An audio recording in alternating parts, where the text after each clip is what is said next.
नमस्कार दोस्तों। आपको जैसा पता होगा कि एस सोमनाथ इसरो के नए चीफ बनाए गए हैं। वो के सिवन का स्थान लेंगे और एस सोमनाथ जो इसरो के चीफ बने हैं वो 11वें नंबर चीफ हैं।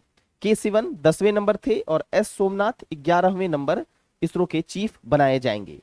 क्या है इसरो, इन सब के बारे में जानने का प्रयास करेंगे। फिर के सिवन के कुछ बातों को देखेंगे जो उनके जीवन से संबंधित कुछ महत्वपूर्ण पहलुएं हैं, उनका अध्ययन करेंगे। और फिर एस सोमनाथ के बारे में भी हम लोग जानने का प्रयास करेंगे।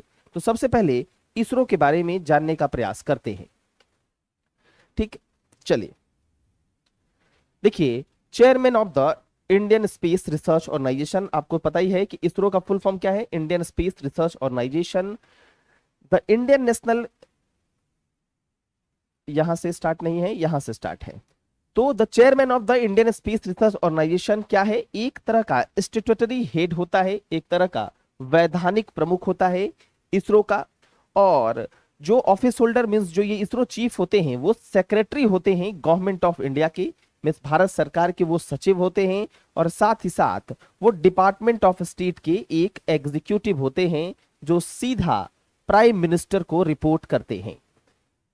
इसके अलावा the Indian national committee for space research बनाया गया था 1962 में, जिसने अपना कार्य 1963 से करना प्रारंभ किया। किसके अंदर बनाया गया था, under department of atomic energy, DAE के अंदर ये बनाया गया, with Vikram Sarabhai as its first chairman. तो उसके फर्स्ट चेयरमैन कौन थे, विक्रम साराभाई। तो सबसे पहले INCOSPAR, जिसको आप Indian national committee for space research कहते हैं, उसको फाउंड किया गया 1962 में, जो 1963 से अपना कार्य करना प्रारंभ करता है। और उसके जो फर्स्ट चीफ बने वो कौन बने, विक्रम साराभाई फर्स्ट चेयरपर्सन बने इन 1969। ठीक है, अब आप देखिएगा तो यही जो Indian national committee for space research है ये बाद में जाकर क्या बनता है, 1969 में ये क्या बनता है, बाद में इसरो बन जाता है। ठीक है, 1969 में ये इसरो बन जाता है। और in 1972 the government of India had set up a space commission and department of space and brought ISRO under the department of space. तो 1972 में भारत सरकार एक स्पेस कमीशन बनाती है और साथ ही साथ डिपार्टमेंट ऑफ स्पेस बनाती है, और जो इसरो है उसको डिपार्टमेंट ऑफ स्पेस के अंदर लाया जाता है। तो ये था कुछ इतिहास जो आपका इसरो से संबंधित है कि 1962 में Indian national committee for space research बनाया गया, जिसका नाम 1969 में इसरो हो गया।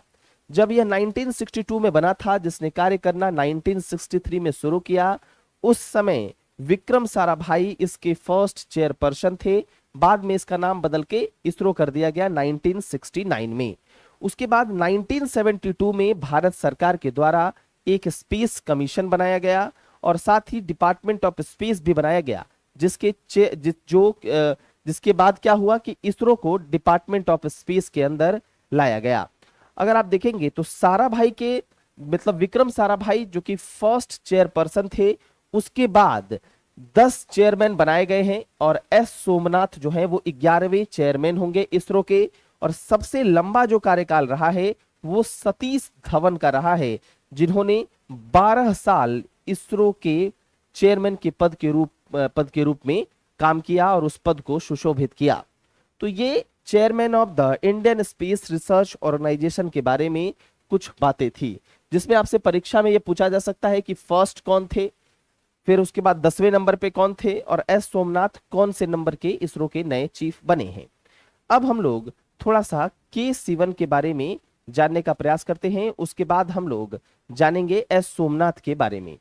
देखिए, डॉक्टर कैलाश वदिवो सिवन, जिनको के सिवन कहा जाता है, वो 14 अप्रैल 1957 को जन्म लिए। और उसके बाद वह एक इंडियन स्पेस के साइंटिस्ट हैं जो कि करंट सेक्रेटरी है स्पेस के, जो अब बदल भी जाएंगे। और साथ ही ये एक्स ऑफिसियो हैं chairman of Indian space research organisation and space commission. तो स्पेस कमीशन और इसरो के ये अब एक्स ऑफिसियो चेयरमैन हो गए हैं। अगर उनके प्रारंभिक जीवन की बात करें तो उनका जो जन्म है वो Mela Sara Kalavilai near Nagercoil in Kanyakumari district of Tamil Nadu state of India में इनका जन्म हुआ। मीन्स इनका जन्म कन्याकुमारी में हुआ है अगर सामान्य तौर पर देखें। और उसके बाद इनकी अगर प्रारंभिक शिक्षा की बात करें तो सबसे पहले तो ये जानना आवश्यक है कि इन्होंने जो प्रारंभिक शिक्षा है वो तमिल मीडियम में प्राप्त की है। तमिल मीडियम में एक सरकारी स्कूल में यह पढ़े हैं अपने गांव के पास ही कन्याकुमारी डिस्ट्रिक्ट में। वह एक आम के जो किसान हैं मैंगो फार्मर के बेटे थे। तो किस प्रकार एक मैंगो फार्मर का बेटा किस प्रकार इसरो का चीफ बनता है, इसके क्रम को थोड़ा सा हम लोग समझने का प्रयास करते हैं। क्या है कि जो के सिवन है ये अपने परिवार के पहले ग्रेजुएट भी थे। He is the first graduate from his family, अपने परिवार के पहले ग्रेजुएट भी थे। और later Sivan graduated with the bachelors degree in engineering from Madras institute of technology. 1980 में इन्होंने इंजीनियरिंग की डिग्री हासिल की मद्रास इंस्टीट्यूट ऑफ टेक्नोलॉजी से। उसके बाद देखिए 1982 में उन्होंने मास्टर डिग्री प्राप्त किया एरोस्पेस इंजीनियरिंग में। कहां से? Indian institute of science Bangalore से, एक काफी जो प्रतिष्ठित संस्थान Indian institute of science Bangalore से इन्होंने मास्टर डिग्री प्राप्त किया है एरोस्पेस इंजीनियरिंग में 1982 में। और उसके बाद यह इसरो में कार्य करना शुरू कर दिए। 2006 की बात करें तो उन्होंने 2006 में डॉक्टरल की डिग्री ली। कहा किस क्षेत्र में? एरोस्पेस इंजीनियरिंग के क्षेत्र में। कहां से? आईआईटी बॉम्बे से। 2006 में उन्होंने आईआईटी बॉम्बे से डॉक्टरल की डिग्री ली एरोस्पेस इंजीनियरिंग में। अगर करियर की बात करें तो शिवम ने काम किया है design and development of launch vehicle for Indian space research organisation.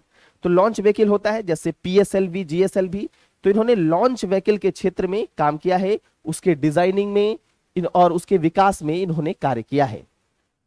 Shivam ने जब इसरो को ज्वाइन किया 1982 में तो उन्होंने पार्टिसिपेट किया किस प्रोजेक्ट में? जो पोलर सैटेलाइट लॉन्च व्हीकल है पीएसएलवी के प्रोजेक्ट में। तो 1982 में इसरो के ज्वाइनिंग के बाद उन्होंने पीएसएलवी प्रोजेक्ट में काम करना शुरू किया। उसके बाद देखिएगा तो he was appointed as the director of ISRO's liquid propulsion system centre on 2 जुलाई 2014। 2 जुलाई 2014 को वो डायरेक्टर बनाए गए लिक्विड प्रोपल्शन सिस्टम सेंटर के इसरो के। उसके बाद उन्होंने डॉक्टर ऑफ साइंस उनको मिला। कहां से? सत्यभामा यूनिवर्सिटी से, चेन्नई सत्यभामा यूनिवर्सिटी से अप्रैल 2014 में। 1 जून 2015 को वो विक्रम साराभाई स्पेस सेंटर के डायरेक्टर बन गए। तो यह कुछ क्रम है जिसमें उनकी ज्वाइनिंग से लेकर उनको डायरेक्टर बनाया गया लिक्विड प्रोपल्शन सिस्टम सेंटर का। उसके बाद उन्हें डॉक्टर ऑफ साइंस जो है वो प्रदान किया गया सत्यभामा यूनिवर्सिटी से। और उसके बाद वो डायरेक्टर बन गए विक्रम साराभाई स्पेस सेंटर के। उसके आगे के करियर के बारे में देखें तो इसरो चीफ वो बनाए गए जनवरी 2018 में। जनवरी 2018 में वो इसरो चीफ बनाए गए और वह 15 जनवरी तक, ऐसा एज्यूम्ड है कि वो 15 जनवरी 2022 तक वो इसरो के चीफ बने रहेंगे। 3 साल तक सामान्य तौर पर पीरियड होता है, लेकिन इनको 1 साल का एक्सटेंशन दिया गया था। इनके चेयरमैनशिप में एक जो प्रमुख बात थी कि चंद्रयान 2 मिशन जो कि सेकेंड मिशन था मून का, वो 22 जुलाई 2019 को इसरो के द्वारा लॉन्च किया गया था। जिसमें जो लैंडर है, लैंडर क्या होता है? वैसा स्पेसक्राफ्ट जो लैंड सॉफ्टली लैंड करा देता है। जो लैंडर है विक्रम और रोवर था प्रज्ञान। रोवर क्या होता है? जो कि प्लेनेट के चारों ओर चक्कर लगाता है। तो एक लैंडर है वो स्पेसक्राफ्ट होता है जो क्या करता है? सॉफ्टली जाके वहां पर रोवर को रख देता है और रोवर फिर क्या करता है? वहां पर चक्कर लगाता है प्लेनेट का या फिर कहूं तो ग्रह का। तो उनके चेयरमैनशिप में इसरो ने लॉन्च किया चंद्रयान 2 या फिर कहें तो second mission to the moon 22 July 2019 को। उसमें क्या हुआ? विक्रम लैंडर था और प्रज्ञान रोवर था, वो क्रैश कर गया। हालांकि ऑर्बिटर जो चक्र लगा रहा है उस पर कोई इफेक्ट नहीं पड़ा और वो अभी भी मून की जो है मून के ऑर्बिट पर क्या कर रहा है? मून के चारों ओर चक्कर लगा रहा है। Still orbiting the moon as of January 2022। अभी भी जनवरी 2022 में वो मून के चारों ओर चक्कर लगा रहा है। 30 दिसंबर 2020 को उसकी उनके चेयरमैनशिप को एक्सटेंड किया गया 1 साल, जनवरी 2022 तक के लिए। His earlier tenure was up to January 2021। मैंने वही कहा कि 3 साल होता है, तो 2018 में उन्होंने ज्वाइनिंग की थी तो 2021 तक होना था, लेकिन 1 साल उनके जो इस चेयरमैनशिप को बढ़ाया गया, 1 साल का उनको एक्सटेंशन दिया गया। तो ये कुछ बातें थी जो के सिवन के जीवन से संबंधित थी, जिसमें चंद्रयान 2 मिशन काफी महत्वपूर्ण माना जाता है। आपने देखा होगा कि प्रधानमंत्री भी उस समय गए थे और काफी भावनात्मक वह दृश्य था। और उसके बाद अब हम लोग एस सोमनाथ, जो नए इसरो के चीफ बनाए गए हैं, उनके बारे में हम लोग देखते हैं। तो senior rocket scientist S Somnath appointed as a chief of ISRO. तो जैसा मैंने बताया ये 11th नंबर चीफ है इसरो के।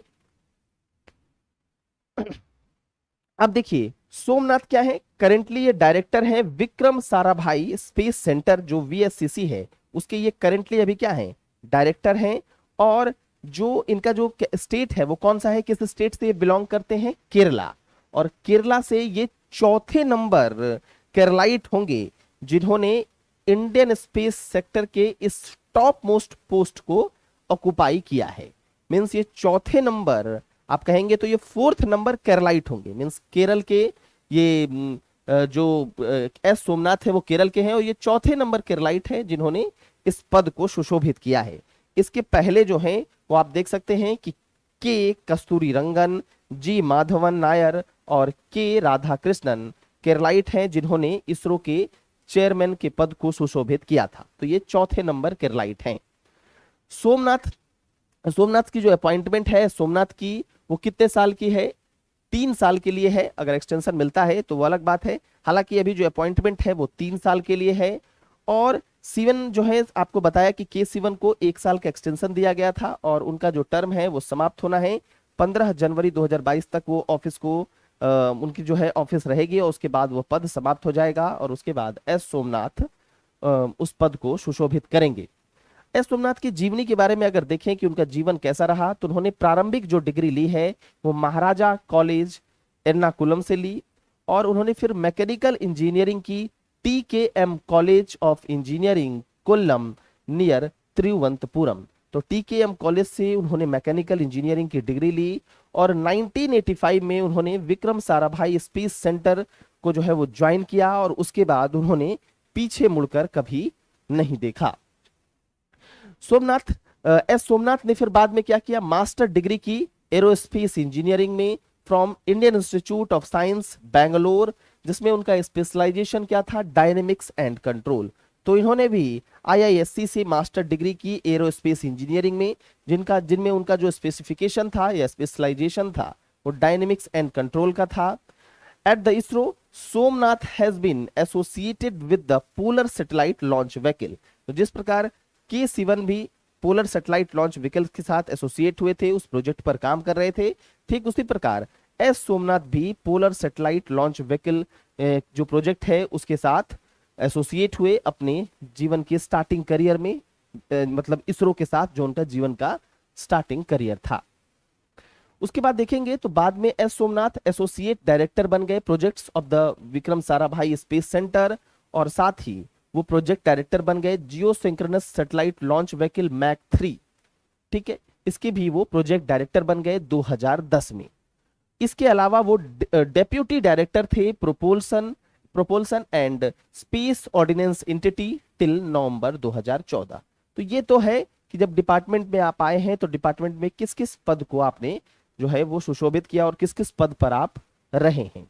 2015 की बात करें तो उन्होंने उनको कौन सा पद मिला, director of the liquid propulsion system centre LPSC at Valiamala Thiruvananthapuram and serve there until January 2018। 2015 में वो डायरेक्टर बनाए गए लिक्विड प्रोपोल्शन सिस्टम सेंटर के तिरुवनंतपुरम में, और उन्होंने 2018 तक वहां पर काम किया।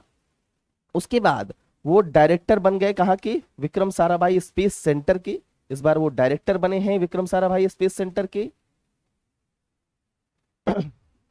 और किससे चार्ज लिया था उस समय भी इन्होंने के सिवन से ही ये डायरेक्टर पद का जो है वो चार्ज लिया था, क्योंकि के सिवन को उस समय फिर इसरो चीफ बनाया गया था, और अब फिर वो इसरो चीफ भाई का भी चार्ज जो है वो के सिवन से ही ले रहे हैं। तो डायरेक्टर उस समय विक्रम साराभाई स्पेस सेंटर के सिवन थे, और उनसे इस पद को लिया था सोमनाथ ने, टुक ओवर किया था, और उसके बाद अभी भी वो के सिवन से ही इसरो के चेयरमैन पद को टुक ओवर करेंगे। तो ये कुछ बातें थी जो सोमनाथ हैं उनके बारे में, जो आवश्यक कुछ बातें थी जो आपकी जानने के लिए काफी आवश्यक था। तो ये काफी एक इम्पॉर्टेंट टॉपिक है अगर परीक्षा के दृष्टिकोण से भी देखा जाए, और सामान्य तौर पर जानने के दृष्टिकोण से भी देखा जाए, क्योंकि हम लोग एक्टर, बॉलीवुड के एक्टर, हॉलीवुड के एक्टर के बारे में जानते हैं, लेकिन इन साइंटिस्ट के बारे में जानकारी हमारी कुछ कम होती है या फिर अधूरी होती है। तो ये मैंने आपको बताने का प्रयास किया। एक तरह से जो इसमें परीक्षा के लिए इंपॉर्टेंट चीजें हैं वो भी आपको मैंने इसमें बता दिया। इसके बाद अगर आप अनअकैडमी पर एडमिशन लेना चाहते हैं तो आप मेरे कोड वरुण10 का इस्तेमाल कर सकते हैं। यहाँ पर रेगुलर लाइव क्लासेस आपको मिलती है। 12 जनवरी से एक बैच है विजय बीपीएससी, जिसको आप ज्वाइन कर सकते हैं, और आप इसको ज्वाइन करने के लिए मेरे कोड BS10 लाइव का प्रयोग कर सकते हैं। मैं वहां पर आपको बिहार स्पेशल